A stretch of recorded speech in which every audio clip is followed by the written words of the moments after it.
Well, we are in Europe, European Space Agency, ESA, Dr. Frank Martin. Is this correct? Is that Frank Seppert or Frank Martin? Betul ya namanya? Frank Martin. And my dear old friend, Professor Bambang Hero Saharjo is here. And Professor, we are very proud of Professor Hero Saharjo, now coming in the capacity of Global Fire Monitoring Center, based in Freiburg, yeah? I think I remember there is still at the tower, airport tower, yeah, in Freiburg, yeah? And it's Max Planck Institute, yes. Okay, so I think I have a powerful speakers. We are going to listen to them carefully. And to start with, I'd like to ask to Pak Raffles, what have you been doing so far? And are you good enough in fighting fire? And more importantly, in preventing fire? Please come forward.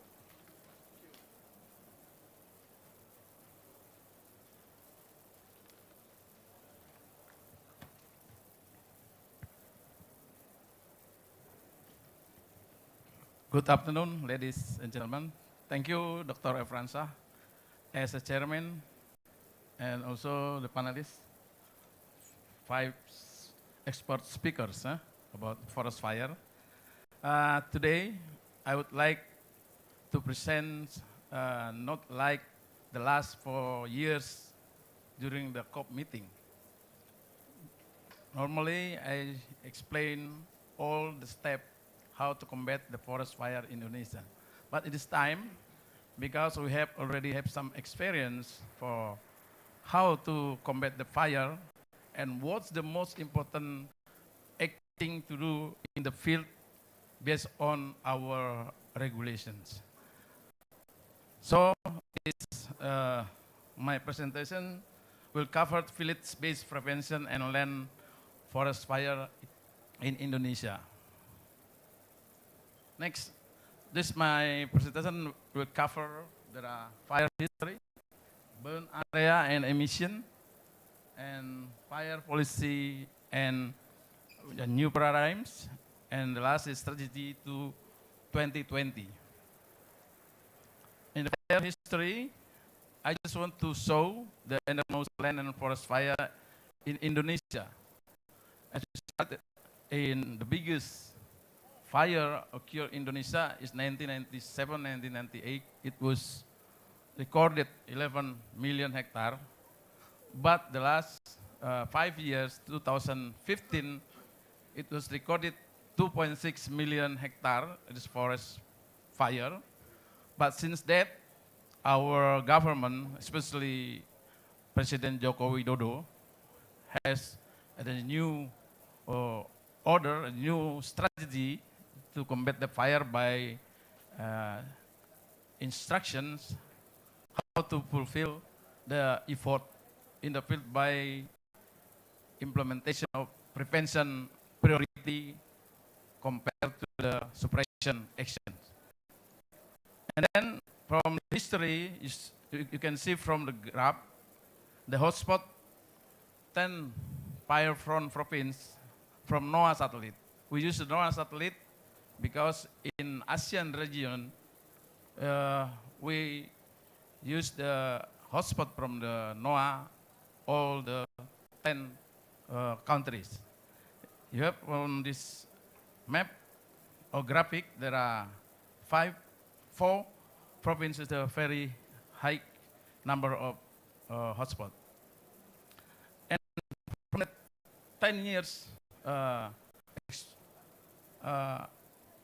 duration, we trying to find the period of the fire in Indonesia is every province is different. There are in neon years there are 2 steps, 2 phase from starting in Aceh and Riau. It's like the same. There are 2 phase the fire, and then if you look at in the South Sumatra and Jambi, it's mostly the same. The big hotspot will occur in July, August, and September. And also in Central Kalimantan and West Kalimantan, using the NOAA, from satellite NOAA and MODIS, we capture the hotspot. It's different. And then I would like to show you the burn area and emission during the last 5 years. But before, I want to show the forest fire occur during these years. I think there are already mentioned by my DG, Dr. Efransa. I don't want to state it again, just to show you some countries over the world is so many occur fire, the big fire. Even today, recently, but in Australia still have some fire. And then if we compare the forest land fire between 3 countries, Amazon, Indonesia, and California, Indonesia still less than 3 countries during the 2019 and 5 years last. Also the burn area, in peatland and soil and mineral in Indonesia since 15 until the 2019. After the new policy and paradigms to change the action by preventing activity is most implemented by government of Indonesia. So we have decreased the number of the fire, and also the burn area is decreasing. But in these years, it's increasing slightly higher than last year because of the long period of the dry seasons and a lot of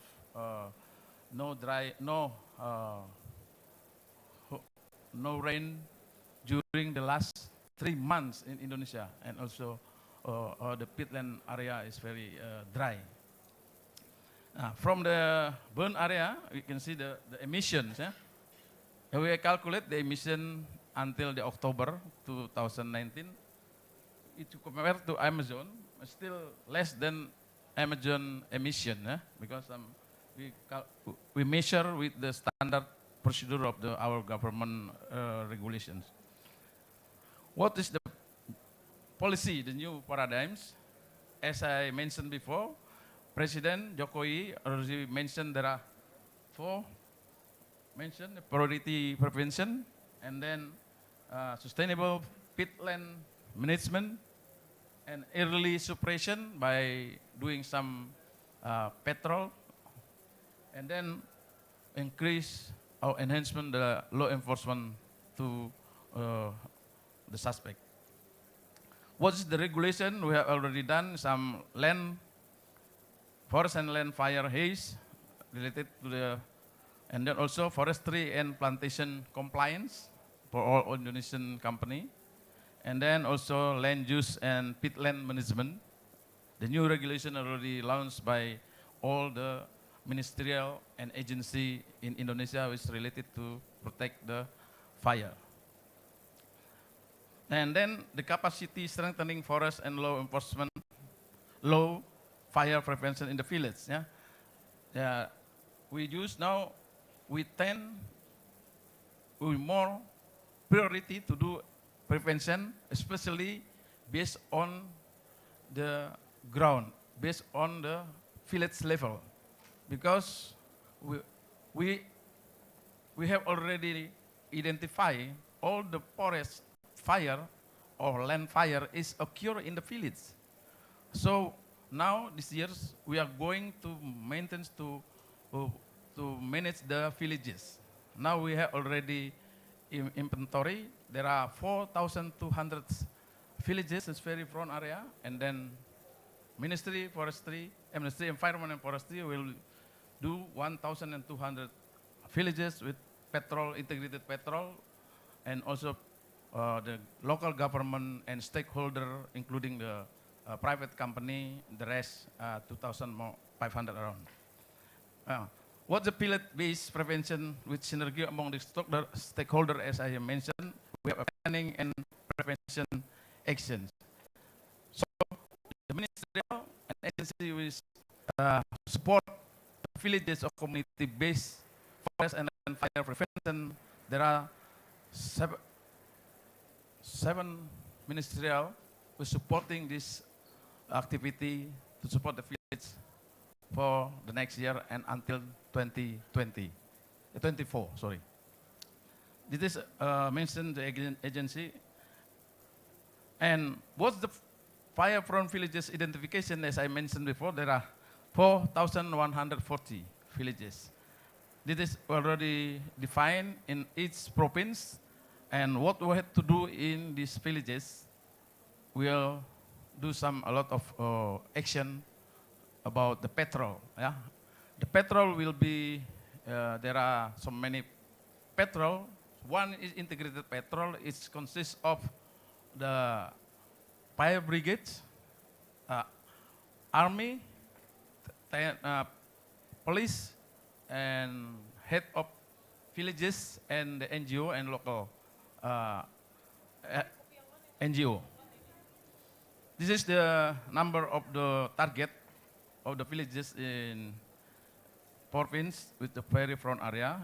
There are 1,200, as I mentioned, and the rest, 2,572, will be spread in the local government and district, and also the private company have to be involved to do action to patrol the area. This is the consists of the integrated patrol, the personnel who done in the field. They are doing some activity, not only to patrol, but they are also extensions. Local people how to do, not to burn the area, and give some education to strengthening the knowledge, how to open the area without burning, and give some incentive, incentive from government, especially fertilizer and the seed. And so this is the location. Our target prevention patrol will be done in the next 2020. What is the strategy to 2020 in the forest land fire management? Prevention action must be done in the village level. One is inventory of the potential of the fire-prone village, and then to develop technology land preparation without burning, and increase the livelihood. This is the most important, because the local people or the villages, they are going to burn the area, the land, because they need some stipend, their needs. So now our government trying to help by giving the diversification of the livelihood, such as husbandry and agriculture, and also the fishery. And then the government should be help incentive, give the incentive to the villages.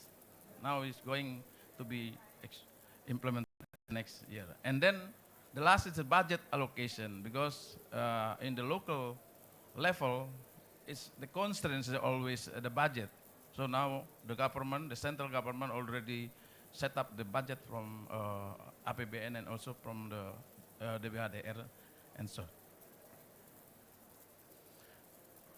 This is the prevention village, prevention patrol in the fire-prone village. The integrated patrol, as I mentioned before, regular. We have also the regular, which the brigade, which already have in the national park, in conservation area, in private company. That's like April and Sinarmas. They have a lot of brigade in their company to support the local, the villages surrounding the area, and also joint task force in the local government.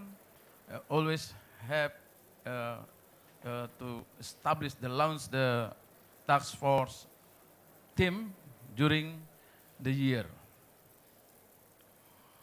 And what's the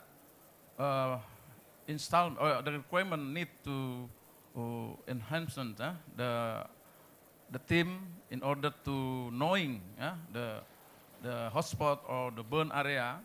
We have already installed the real-time camera to monitor the fire in the real time. We have already installed 15 thermal camera. It's covered around 12,000 hectare with the thermal, and also we have a drone to our brigades in the field and also to the company.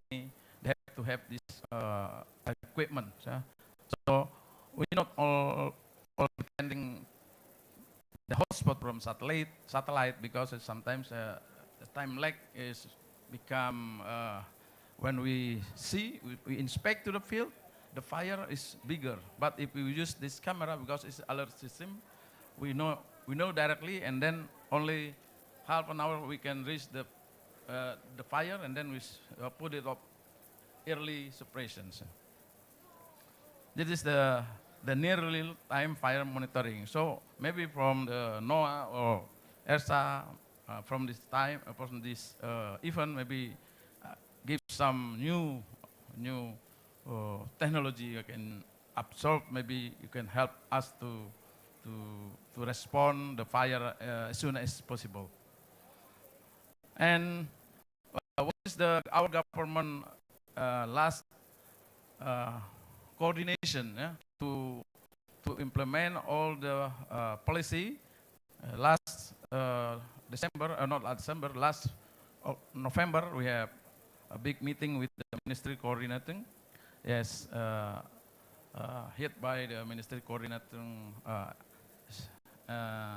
politics and security, with the Ministry of Environment as a vice chair. We have a meeting, and then from that meeting we have action taken. We should be take to the 2020 until 24. It is the point that we decided we have to do more seriously and give some planning and implementation, such as need inventory mapping from the fire from village level, and then education and extension to all stakeholders, enhancing the fire early warning system from satellite and ground check, and also the new equipment, and strengthening law enforcement. We do a lot of law enforcement in Indonesia, so now the company mostly now they follow our regulation. It's not to burn the area, and then they should take care of the area. Declare emergency status early state by province, because it is need to help the central government to give incentive, and then synergy all stakeholders from the national to the village level, and the rewarding of the for Manggala Agni and army, police, and local government, also the local people who intends who help the fire prevention. And the last is the pit management, pit land management. We should be more efficient and to coordinate to the local government, especially provincial level.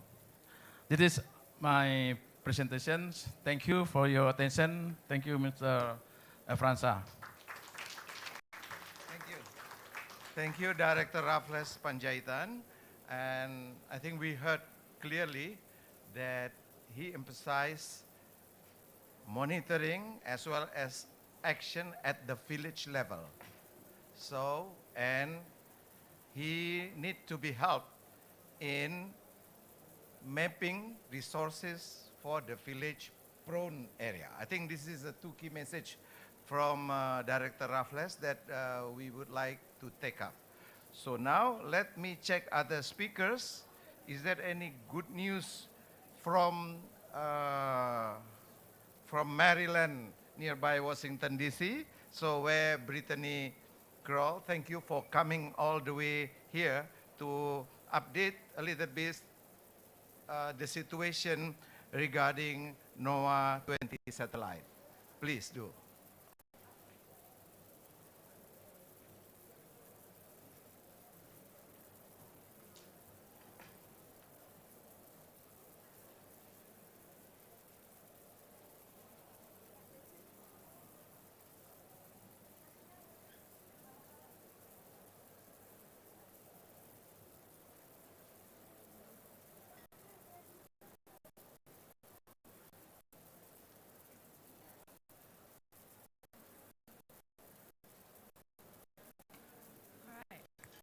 Good afternoon, and I welcome the opportunity to speak with you on behalf of my colleagues from NOAA and provide you with an overview of how we're using the NOAA polar satellites for near real-time forest fire monitoring and developing products based on that information that can be helpful for informing decisions.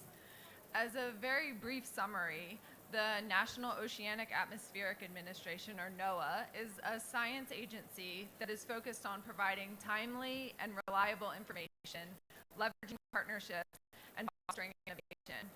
This includes fire monitoring products that we will discuss further, in addition to weather forecasts, severe storm warnings, climate monitoring, etc.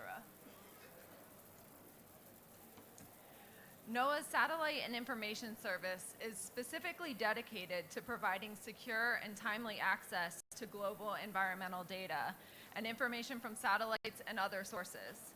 This includes operating a fleet of environmental satellites that provide critical observations of Earth and space, delivering data that powers forecasts, models, watches, and warnings for all types of weather and environmental conditions, and transforming that data into environmental intelligence to create user-defined, quality-controlled products, such as maps of forest fires, smoke, as you can see in this example here.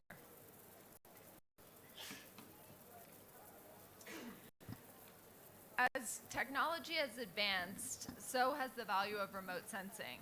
In the context of fire detection, NOAA has a constellation of satellites that we operate, as you can see on the left-hand side.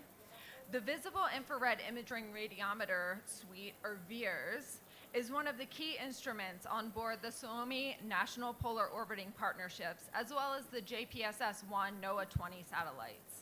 The VIIRS empowers operational environmental monitoring and numerical weather forecasting with 22 imaging and radiometric bands, providing information for more than 20 environmental data records, including clouds, sea surface temperature, ocean color, polar wind, vegetation fraction, aerosol, fire, snow and ice, vegetation, and other applications. In addition, VIIRS provides nighttime fire detection capabilities through its day-night band, which can measure low-intensity visible light emitted by small and fledgling fires. In addition to the satellites that we operate, we also rely on data sourced from our partners, including NASA, the U.S. Geological Survey, and the European Space Agency.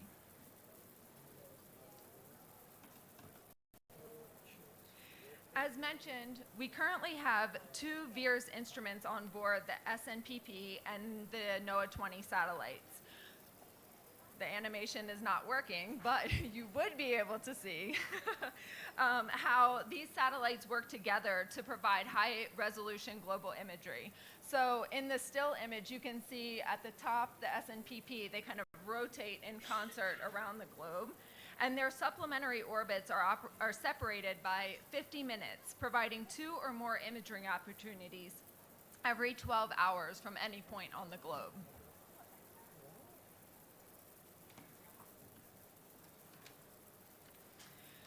Now, to talk a little bit more specifically about the products that this data informs, and in particular, the product improvements that VIIRS provides, here we showcase the 375-meter resolution data set and compare it to the near-coincident MODIS 1-kilometer data acquired over a fire in southern Brazil during 6 consecutive days in March 2013. As seen in this example, sub-daily fire parameters derived from the VIIRS carry significantly more information than MODIS, thanks to the higher spatial resolution and wider image swath. The result is a better overall product, providing users with higher fidelity information about fire location and spread rates. Similarly, large differences in fire detection performance can also be seen at both regional and global scales when comparing the VIIRS data to the traditional MODIS products. The map on the left shows the sum of the MODIS 1-kilometer global fire data in 2015, sampled every 10 days, and the corresponding VIIRS 375-meter data systematically, and you can see that the VIIRS 375-meter data systematically detects many more fires than the MODIS 1-kilometer data. Most of these additional fires are associated with the small, low-intensity burning fires that are typically found in Southeast Asia. These types of fires tend to be omitted by the coarser resolution MODIS data. In addition to these imagery products, NOAA Satellites has been sending out near real-time email notifications to alert users of potential fire activity in the ASEAN region. The areas highlighted on the map correspond to those places that are currently receiving these notifications. The messages contain a list of fire pixel coordinates and attributes delivered in a GIS-friendly format. The data latency typically varies from 1 hour to 2 hours, and you can see the information provided in this box here below. In addition to the near real-time email alerts, NOAA Satellites is also assisting with data analysis for use in strategic fire mapping in Southeast Asia. In this particular example, we use the combined MODIS and VIIRS fire data covering a total of 17 years of fire detection information to highlight areas in Indonesia where abnormal activity was observed during 2019 relative to the historic mean. Provinces identified in orange and in red have higher than normal activity over this period. This information can be used to help decision makers to focus attention in high-risk areas. In closing, the JPSS satellite mission will be able to provide VIIRS data for the next 2 decades, which will ensure that we are able to monitor this information over a long period of time and that we will be able to continue to develop and refine our products related to fire detection. Already, the VIIRS data are providing improved detection of small, low-intensity fires and capturing similar inter- and intra-annual trends as the legacy MODIS data. ASEAN countries are encouraged to participate in the data quality assessment and to collaborate with science teams seeking to improve fire detection products for the benefit of regional fire management. Thank you for your time, and I've provided the contact information for the NOAA fire team should you want to be included on the email alert that we mentioned, or if you have feedback or recommendations on the products which are intended to be very user-friendly. Thank you. Thank you very much, Brittany. I think ASEAN member states should participate in the data assessment, yeah?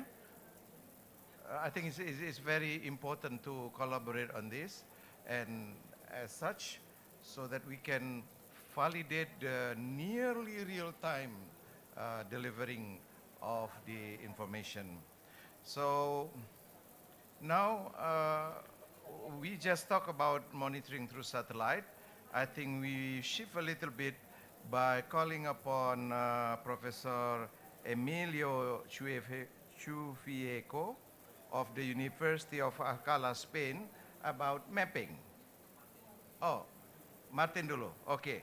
Then another monitoring. Okay. Okay, I see the point. So, as I mentioned earlier, this is about pre-fire, and then the other one is post-fire. So let's finish with the pre-fire on early detection. So we will have Dr. Frank Martin of European Space Agency. Please.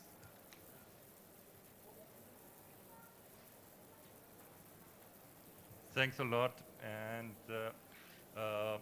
well, with Emilio, we discussed, and I think it makes more sense if I'm giving the overview before he, as an expert on the fire monitoring, will give then the more details on the use of European satellite data. I'm giving the talk together with my colleague, on behalf of my colleague, Arino, and we, from ESA, we are looking not only at one part of the planet, we are looking at all different parts of the flavors of the planet, looking at the changes of environment, and building up the necessary resources in space. We are active since 40 years in meteorology, science, and since 15 years together, 20 years together with the European Commission, with the Copernicus program, which is an operational program of Europe. It is a flagship program of the European Union, where ESA is responsible for the space segment. There are other segments related to in situ and services where the European Commission has its competency. And last but not least, all the data and information are provided with a free and open data policy, not only for Europeans, but for all people in the world. We have currently 7 satellites in orbit, and Sentinel-1, a radar image, looks through clouds and as well through smoke, which is interesting for us related to fire damage monitoring.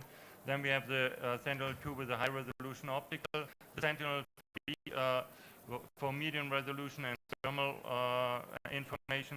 These are the ones which are mainly used related to fire. Sentinel-5P is an atmospheric instrument. Well, I'm coming now to the World Fire Atlas. There's a history of the World Fire Atlas, which was running from 1995 to 2010, based on ATSR and AATSR instruments on several satellites. And with the launch of the Sentinel-3 satellites in 2016, we started to revamp the World Fire Atlas. It's now a prototype based on the combination of 2 Sentinel-3 satellites, a fast downlink, and within 3 hours the information will be from the satellite will be displayed. Looking at the coverage of the specific instrument over Indonesia, this is a coverage within 1 day. You see, you get almost a full coverage of Indonesia, depending on the clouds. But I come to this later on. And what we saw over the last 2 years, we took the summer period of August in 2018, compared it with 2019, and had an increase of active fire events from almost 20,000 towards from 16,000 towards 79,000, so a factor of 5. Not only in the Amazon, as well in the Congo Basin, as well in Indonesia and in the Boreal Zone. Now coming back to the El Niño event in 2015, we were combining for the analysis of the El Niño event a biomass map from 2010, combined it with field inventory LiDAR, coming up with this above ground biomass map, and then that was an ongoing work. And then we got from Indonesia the information and the request, can you do something? We in Sumatra, we don't be just seeing something like 30 meters ahead because of the heavy smoke. We don't know where actually the fires are and what extent they had. So we were looking into the data, what we acquired during the fire period. You see, this event had effect on the health of a lot of 50 million people. From the economy-wise, it is a big loss for the Indonesian community of $16 billion US, and so really a major event, tragic event within Indonesia. So we'll and just giving you an example, that is the southern part of Borneo, seen by an optical satellite, and now we are overlaying here the analysis done by a radar satellite, which looks through the clouds, which looks through the smoke, It's a same-day multi-temporal Sentinel-1 image, and with this you can identify the fire areas. We have mapped then the whole of the Indonesian archipelago with the fire scars detected by Sentinel-1, and coming to an estimate of the burnt area in Indonesia of 46,000 square kilometer, doing an analysis of what was related to vegetation and what was related to forest, which is on peatland. And as you see with the numbers from the vegetation from the forest itself, it's something like 500,000 megatons from CO2, and from the peat, so from the ground, you get almost 400,000. It is a non-negligible factor within Indonesia, and I'm very glad that we heard in the first presentation that Indonesia is putting a lot of effort to protect and restore peat areas. The work was done by a company in Munich, RSS, Florian Wiegert. He won as well the peatland prize within here from Indonesia. And with this example, this work was done under the lead of Emilio, and I'm handing now over to Emilio to talk more about what he is doing with the project called Climate Change Initiative on Fire. And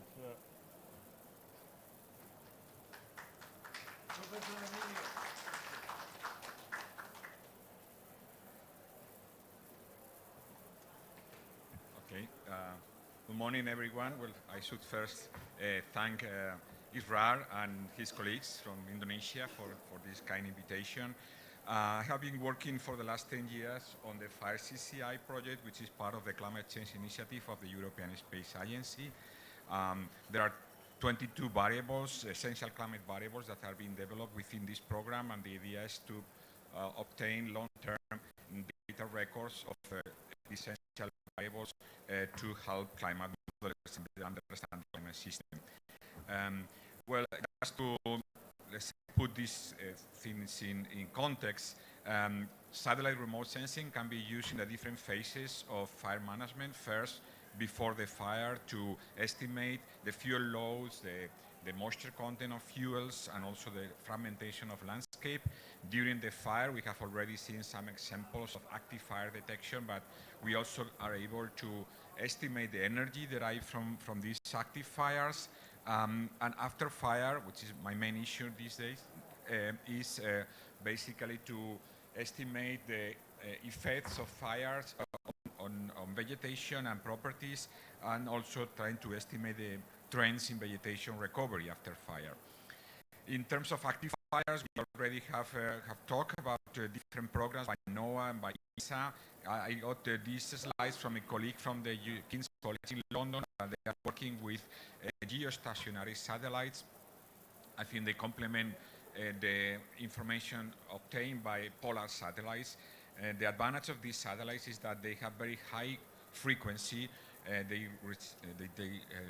obtain images every 10 to 15 minutes, and this is one of the latest satellites sent by the Japanese space agency, providing fairly good detections of both active fires as well as fire relative power.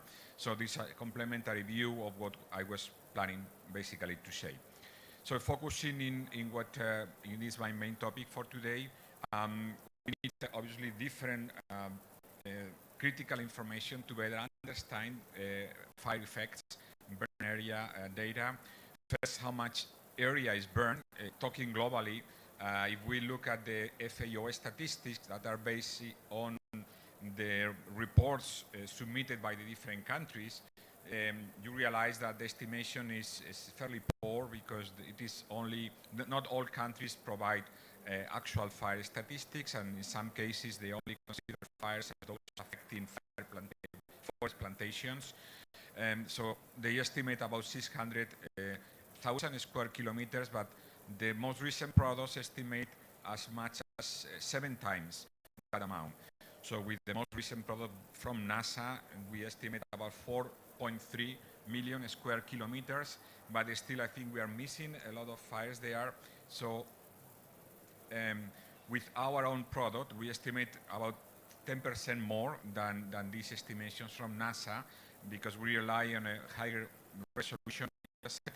But we just worked very recently in another product only on regional basis for Africa, which is the most burned continent, using Sentinel-2 at 20-meter resolution. The other products, of course, are based on much coarser images, and we obtained just for Africa about 5 million square kilometers. So if we extrapolate this number globally, that would mean that globally we should be speaking about 6.5 to 7 million square kilometers, which is almost double to what we are currently estimating. So there is a lot of room for improving our current information on burn areas if we start using medium resolution data for global data sets. Obviously, this is quite challenging from a processing point of view.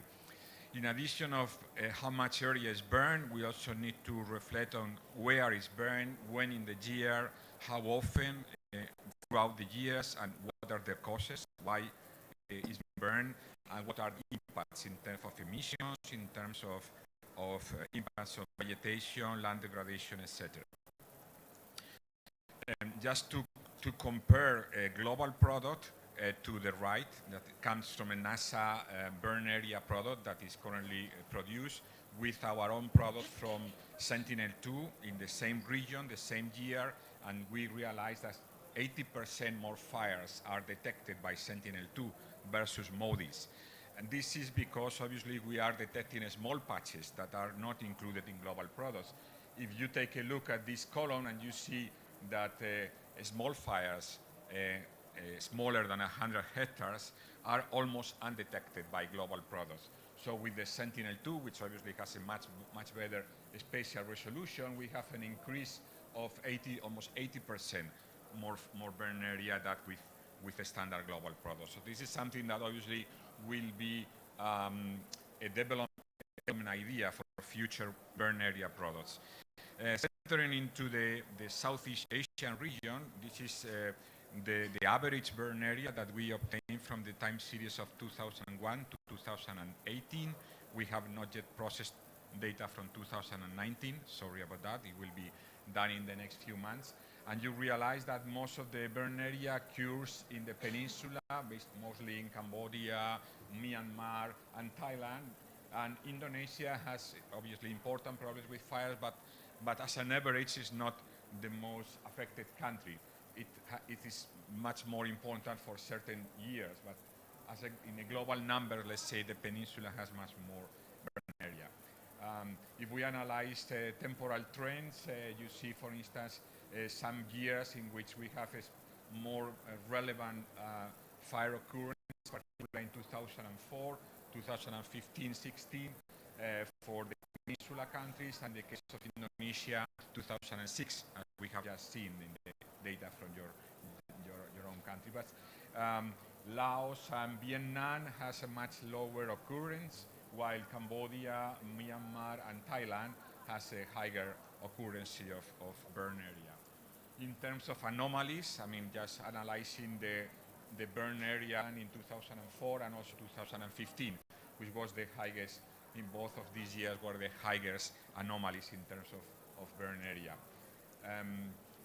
Obviously, this data needs to be validated. We are making a lot of effort in validating global data sets. These global products have problems, particularly omission problems, as I mentioned before, because of the omission of large fires. So we have to continue working on burn area products that are based on medium resolution sensors. When we compare global data sets with medium resolution sensors, you realize that there are many, many additional small fires. So the fire in the region is quite patchy, and therefore we need to have better resolution to have a consistent assessment. So that's why we develop within the Fire CCI, which is basically global data, but we develop regional products I have mentioned just before the one in Africa, but we also developed a product in Indonesia derived from Sentinel-1, from radar data, which is obviously very important for the region because the region is quite cloudy, and also heavy smoke also affects the detection by optical sensors. So if we compare here the numbers that we get with Sentinel-1 versus those that we get from global products, we see that it's almost double. So we need to better understand fire impacts and fire extent by analyzing medium resolution data sets. All this data, as Frank has mentioned, is openly available. We have a data portal in which you can download all products of fire CCE, but also of other variables related to the CCI program, and particularly related to the fire CCI. You have a web page in which you can also download the products as well as the papers that are related to this information. Thank you very much. Thank you, Professor Emilio and Dr. Sefet, for the information provided to us. I think we noticed the fantastic figures of the burn area as well, and also the estimates of the gigaton release equivalent of CO2. I think it's very important for us to understand this magnitude in the time scale, as I mentioned earlier. So then we have level of urgency to do action to prevent the occurrence of fire. And I think it was a very good overview of Indonesia and also neighboring countries in the region. I would like to invite later in the discussion and prioritize our sisters and brothers from Africa to come in to give comment or seeking clarification on any of similarity of the situation that we are struggling here. So please feel free. This is your pavilion as well. Later, a little bit later. But in due time, I would like to invite my old friend, Professor Hero Saharjo, to talk about a center of global monitoring at the regional level. Please.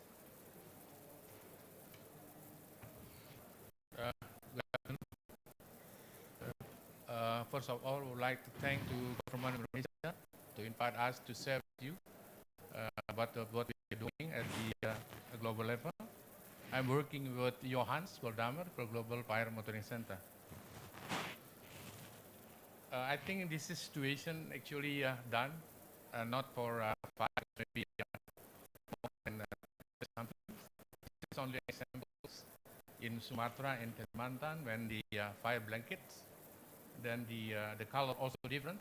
You see on the left, this color is quite different. This is yellow because we done with the research in Central Kalimantan, which finally we recognize that we got about 90 gases from pit fires. This is research done by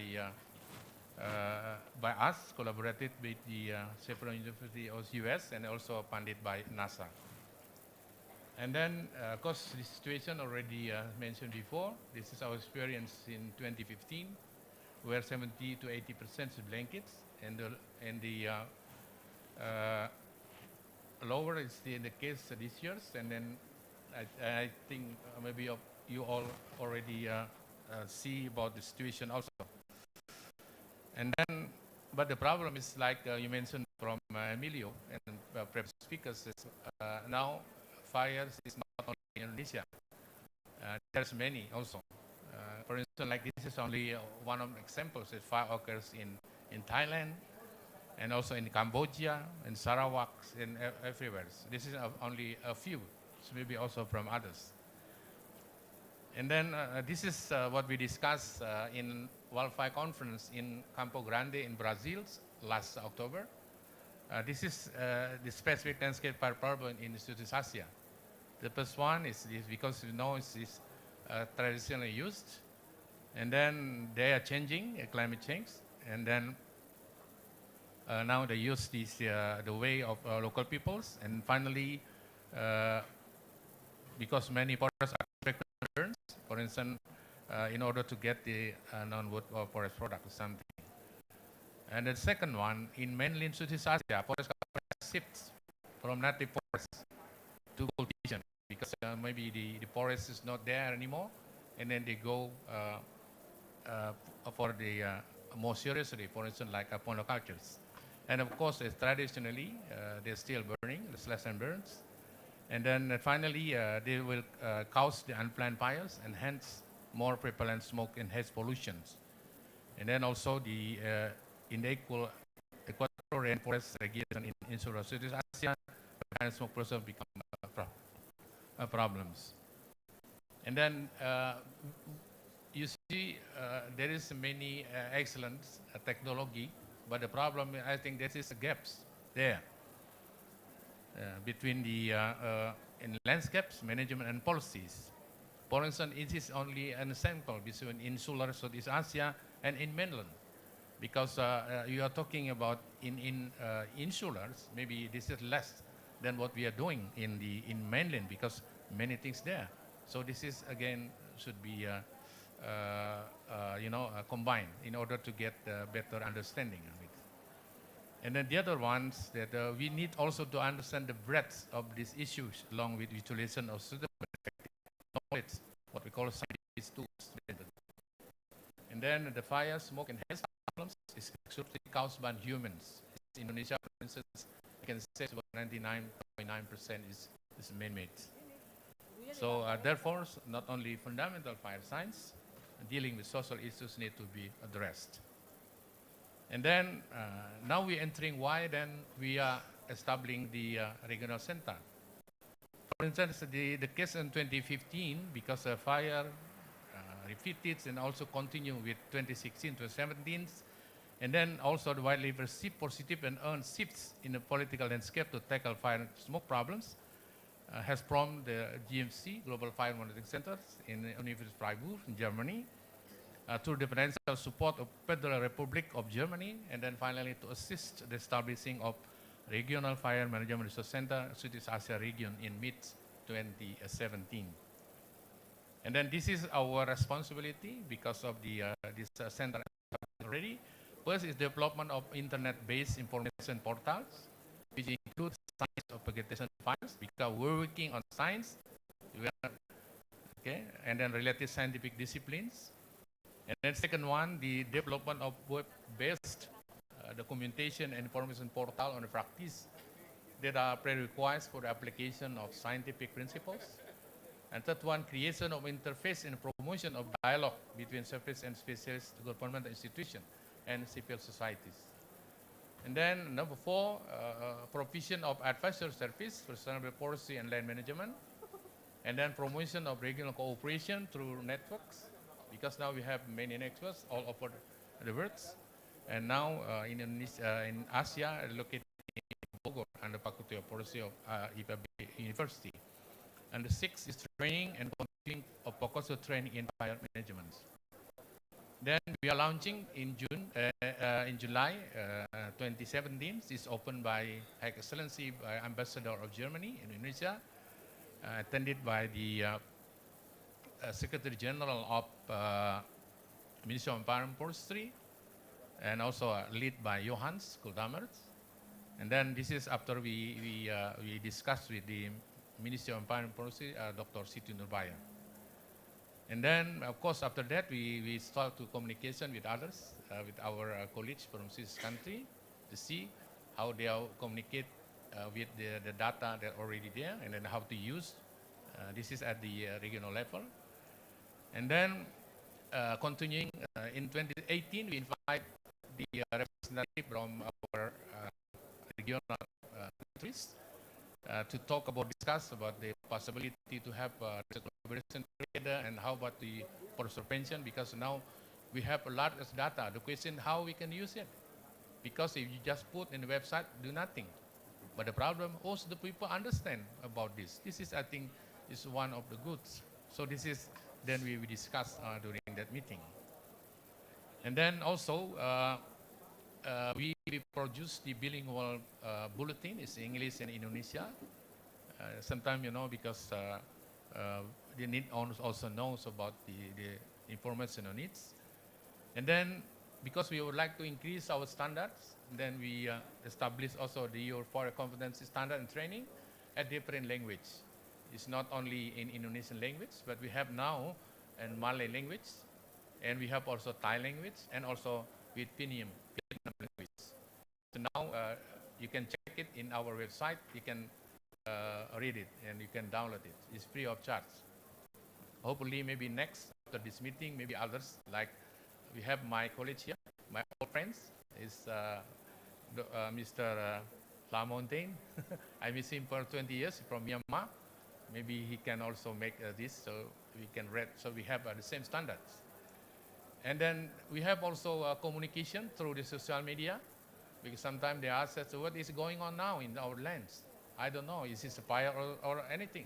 Where it's come from? So now we established through the WhatsApp, so they sometimes they connect us, and also we share information with them. This is part of the, our topic today, the impact and how to reduce about this. And also, there is another important, like I said, how to increase national capacity building.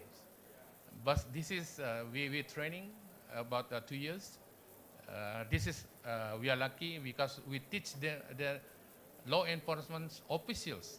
They should know when they're dealing with satellites. Because sometimes this is very important when you got this important for the case for spy, for instance, like this is for scientific evidence. And then also bring to the real scientists, because sometimes they said that, oh, this is because of cigarette. I said, no, this is man-made.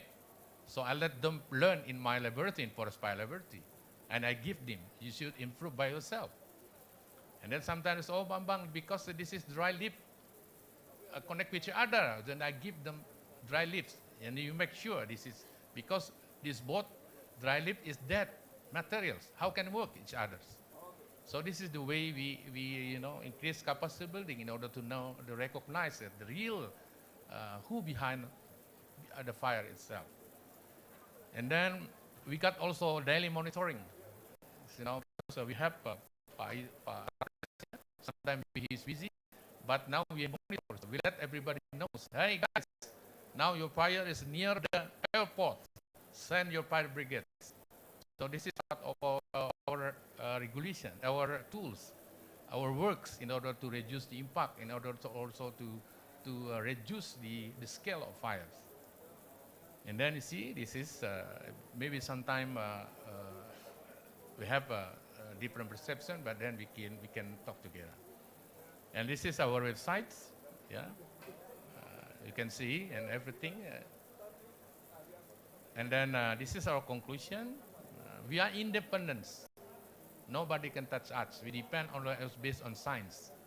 We don't want because of this and then we could be like this. No, we are working on science, interface between science and policy.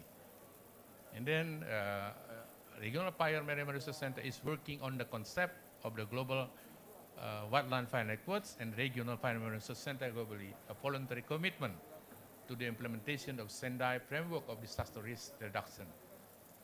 And then this is our systems. This is, for instance, 2010 already established in Macedonia, 2013 in Ukraine, and then in 2015 we have in Ulaanbaatar, and then 2017 we have in Bogor, and then in 2017-19 we have in Krasnoyarsk at the Russia, and then in 2017 it's not open yet. This is a location in Santiago, Chile, and Brazil, and also in 20 nations is still negotiation initiative for the Eastern Sub-Saharan Africa, like Madagascar and Harbin, China. And then this is our global fire networks, like Dr. Prasa said, and how the problem is how to reduce these ones. So this is the way we work together to fight these fires, but scientifically, because we need this. Because sometimes, when you send a fire brigade to the field, and they have basic, so finally they try to fight, reduce the fire, but the fire is become bigger and bigger because they have lack of knowledge on fire science. So this is again our duty on it. We have 14 regional wildfire networks and about 6 regional fire management research centers all over the world. This is under UN DRR. And also on the years, PWM. And then this is like scale that we are working at the national levels, we are working at the regional, and finally we are working at the global levels. This is the symbols. This is we are in the middle. And then as a recommendation, our center as member of the family of Regional Fire Management Center welcomes the support of international organizations and donors attending COP25 to extend and strengthen the role and impact of the global fire fighting networks and the Regional Fire Management Research Center. And again, that's all I would like to say for you. Thank you very much for your attention. Thank you, Prof. Bambang. Thank you very much. So we have 10 minutes left. I can pick up 2 questions with priority from other region than Asia. Any African colleague or Latin America, if any, want to say something about the information we got here? Nobody? Please. Please, sister, can you please? Yeah, you.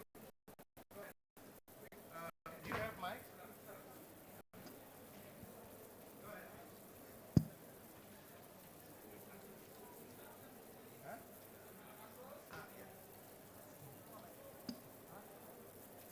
Yeah, so my name is Rose. I'm from Kenya. I'm working at the forestry sector in Kenya. Basically, this was quite informative because we are also having the same challenges with frequent fire incidents back in my country. And this has been accelerated, of course, with the climatic changes we are facing with. Basically, we are a low forest cover country, but our forests play a critical role, especially in providing ecosystem services.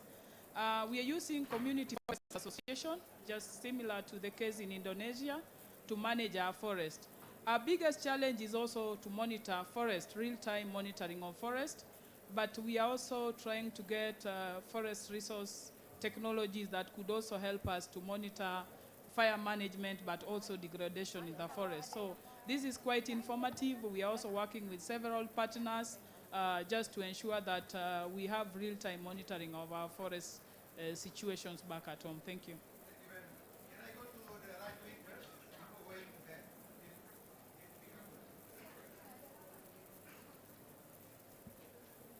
My name is Mehmet. I'm from Turkey. Yeah, it's working. I have 2 questions. One is that I want to learn the extent of the fire detection technology of your satellites.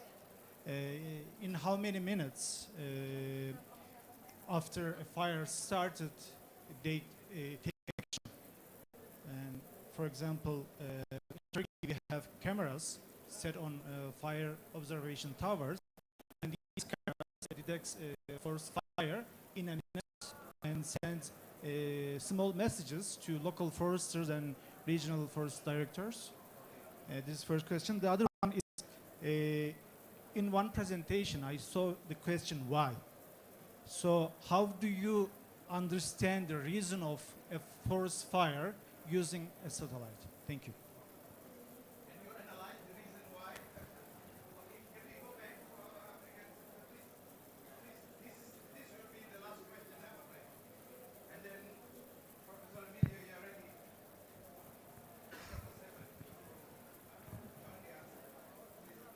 Bonjour. Moi, je vais parler en français parce que mon anglais n'est pas bon. Je ne sais pas si vous avez le traducteur. Moi, je viens de la RDC, DRC. Je voulais un peu partager notre expérience. Je m'appelle Chouchouna Losale. Nous travaillons pour la promotion des femmes locales et autochtones, des indigènes women and des local women. Ce que nous faisons concernant le feu de brousse, c'est une formation où nous accompagnons les femmes sur le système de coupe-feu. C'est-à-dire il y a souvent des femmes qui partent dans la forêt, dans les savanes, pour brûler et chercher à manger. Et à travers le Small Ground of Punit, nous sensibilisons ces femmes-là avec des méthodes de coupe-fée. C'est une Qu'est-ce qu'on expérience. peut poser comme ça? Ça comprend already. I Ah, ok. try to facilitate. I'm not sure I can get it, but the question is from the lady in Savannah. It was a situation, and they have women experience in breaking the fire. Okay, can we go? Can we go to the response, please?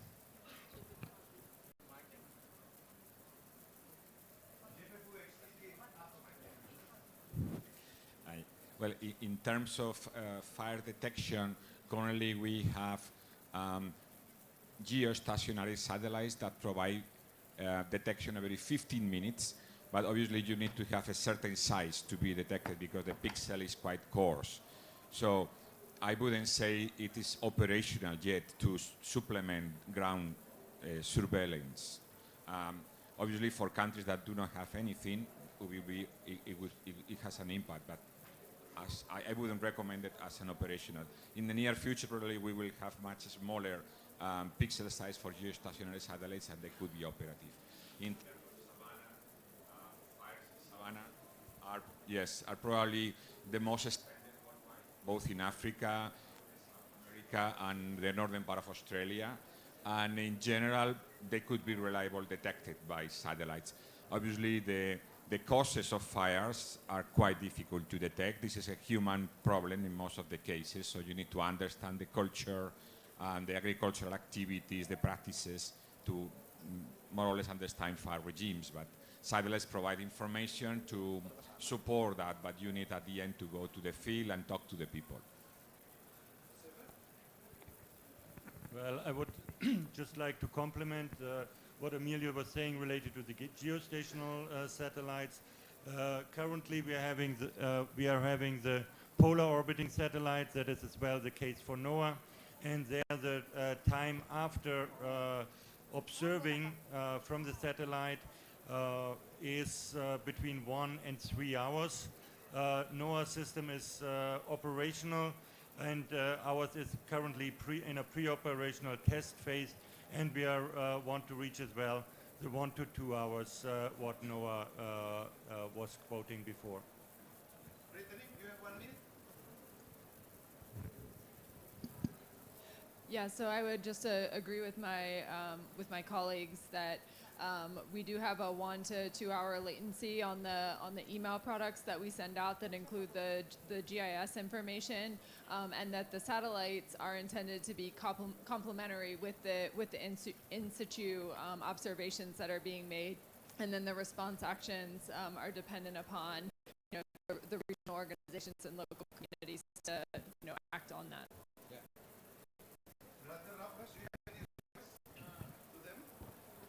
Turkey, I think. Yeah, the question how the time for capture the information from the camera. Yeah, we installed the camera, thermal camera. There is 15 camera. It's working 24 hours, and it can be back to the station on 15 minutes. They can give all the area. It's a cover. If we use the radius 8 kilometers, it can reach 12,000 hectares, and if you use 10 kilometers, it's more around 40. And so we use also the camera. We can set up 15 kilometers. It's around 120 hectares. But if we use the thermal camera, they cannot capture, they cannot sensor the fire. But for optic camera, because we combine with thermal camera and optic, so it's very fast because it's the alert system. During if the fire, and then we can recognize the fire, and then the brigades directly to the field, and then put it off the fire. It's less than if the distance around 1 hour from if the capture around, but in the flat area, in the plantation area, it's very sophisticated. Yeah. Okay. Thank you. Thank you very much. I'm afraid we have to migrate the session, two other session. Thank you very much for your cooperation. But what we got from this valuable session is that there are information from three sources on the state of the art of monitoring through technology and some extensive interpretation based on whatever data available. And then we heard also the way we are struggling to respond to those information in order to halt the fire of it spread out as well as to prevent the fire in the next session. Be careful with the figures because time and scale. Thank you very much for your kind attention. Thank you. Thank you very much, Bapak Francia and all the speakers. At the closing, we want to invite you to stand in the center of the stage to have a photo session, and also there will be a giving of token of appreciation as well as the souvenirs for each speakers that will be given by Bapak Nur Adiwardoyo on behalf of the Secretariat of Indonesia Pavilion, Ministry of Environment and Forestry.